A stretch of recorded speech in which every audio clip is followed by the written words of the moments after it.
I definitely, I mean, definitely I am like, we are working on 2022, and one of the most important topics is what I call slow acceleration, meaning going slower on things and going deeper. And by doing that, I mean designing with awareness and responsibility, meaning maybe using alternative materials, and they're not always the same. And maybe there can be a combination of precious and recycled material. There could be either natural material, there could be created material. In combination with pressure, there could be gold, there could be titanium, there could be carbon, there could be anything. That's one aspect. Being more aware of also the manufacturing system, of being, let's say, ethical and sustainable, not only in terms of beside the pollution or not, because this is going to be a big issue, like how well a company is treating their workers, how ethical they are, how much are we helping the community. When I'm hearing that, diamond cutters cutting company are shutting down, that breaks my heart, because to me, translates into people, already poor people, not having a job. So what can we do to employ these people in a different way? Because those are skilled workers. You cannot just, so it's up to young people, and young people doesn't have to be 20 and 30, it's gonna be even older young people like me, but how can we, but even you more than me, being the future, how can we help the community? Because by helping the community, it's helping us, it's helping everybody.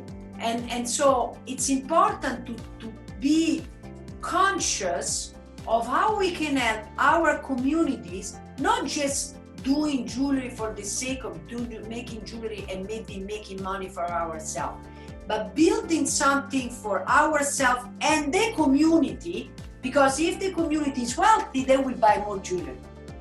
Believe it or not, everybody will buy more jewelry, because money, there is the circular economy.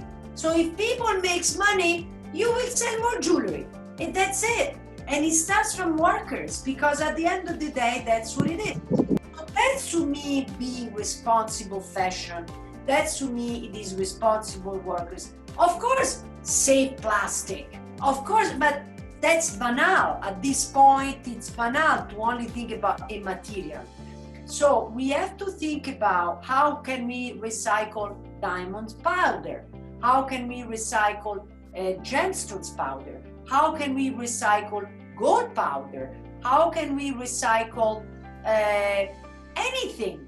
I know that there are gemstones powder is used in enameling right now, is used as part of enameling. So enamel is not just a color, but is gemstones or diamond dust or mother of pearl dust. I know that in Italy they're doing stuff like that. I'm sure also in India. I don't know, I'm not familiar. So, but this is like being conscious, aware, reusing, upcycling, communicating, but also sending good messages out, helping people. That's what I think. This is my way of thinking about sustainable and ethical jewelry and everything else, fashion, objects, design. Of course, if we're talking about paper and packaging, we use, recycled paper, recycled plastic, recycled. With jewelry, we have to basically be aware of how can we reuse material or do a better use of material. And be part of the message. That's very important. Be part of the message and make other people aware they should be responsible, not only by purchasing this kind of jewelry, but being better themselves. Because otherwise, Earth reacts the way it's doing it right now. Right now, it's cutting a little bit of problems. I don't know if we realize that. Yes. Corona is teaching us a message, either we get it or we don't.